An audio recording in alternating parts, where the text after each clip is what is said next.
Dalam sistem pidana Indonesia, kita mengenal dua jenis tindak pidana, yaitu tindak pidana umum dan tindak pidana khusus. Nah, namun pertanyaan penting, mengapa beberapa kejahatan tidak cukup diatur dalam KUHP dan harus diatur dalam undang-undang khusus? Nah, hal ini menunjukkan bahwa perkembangan masyarakat dan teknologi memunculkan jenis kejahatan baru yang lebih kompleks sehingga memerlukan pengaturan dan penanganan yang berbeda. Oleh karena itu, teman-teman, lahirlah konsep tindak pidana khusus yang memiliki ruang lingkup dan karakteristik yang berbeda dari tindak pidana umum. Nah, tindak pidana khusus ini adalah perbuatan pidana yang diatur di luar KUHP ya, teman-teman.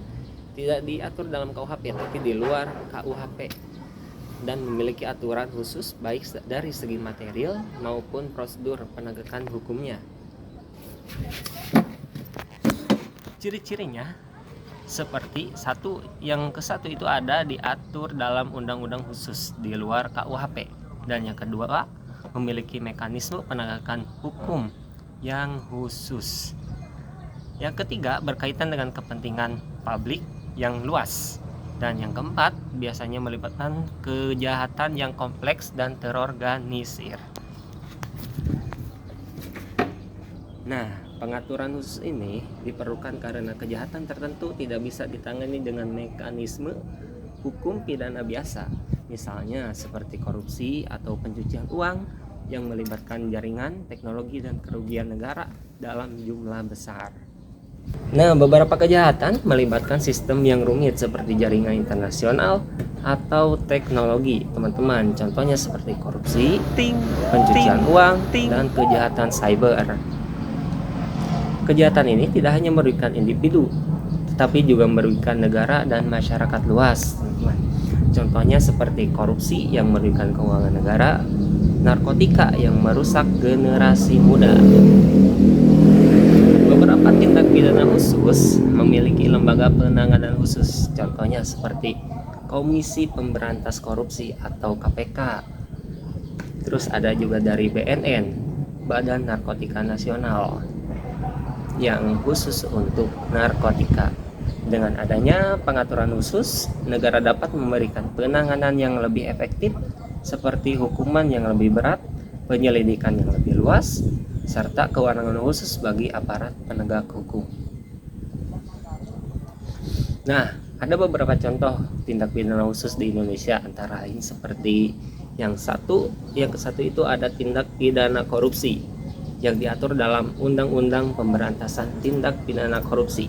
Contohnya seperti kasus korupsi proyek IKTP yang merugikan negara triliunan rupiah. Banyak ya. Dan yang kedua, ada tindak pidana narkotika yang diatur dalam Undang-Undang Narkotika, yang contohnya seperti peredaran narkotika oleh jaringan internasional. Nah, ini kasusnya banyak ya, seperti yang kasus-kasus yang terhangat tuh, yang gerbong kartel narkotika yang dibunuh oleh pihak keamanan di negara sebelah ya. Nanti dan yang ketiga ada tindak pidana terorisme, yang keempat ada tindak pidana pencucian uang. Nah, keempat contoh tersebut menunjukkan bahwa tindak pidana khusus biasanya memiliki karakteristik atau kerugian besar, terus pelakunya terorganisir, dan dampak sosial yang luas.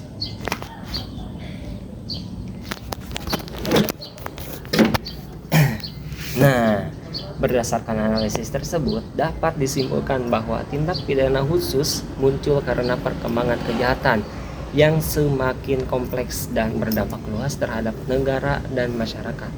Oleh karena itu, negara mengatur kejahatan tersebut dalam undang-undang khusus agar penanganannya efektif dan memberikan efek jerak bagi pelaku. Gitu teman-teman. Dengan memahami ruang lingkup tindak pidana khusus ini, kita dapat melakukan atau melihat bagaimana hukum pidana terus berkembang untuk menyesuaikan diri dengan dinamika kejahatan modern. Oke, cukup sampai di situ saja. Bila ada kurangnya, mohon maaf.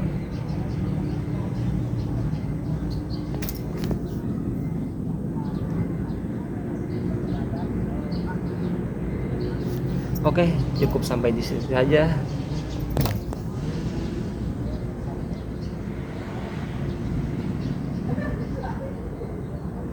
Oke, cukup sampai di sini saja. Mohon maaf bila banyak kekurangannya.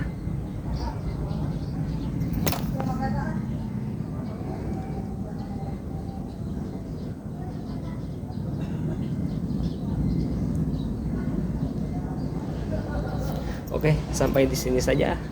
Mohon maaf bila banyak kekurangannya. Saya Alif Abdillah. Terima kasih.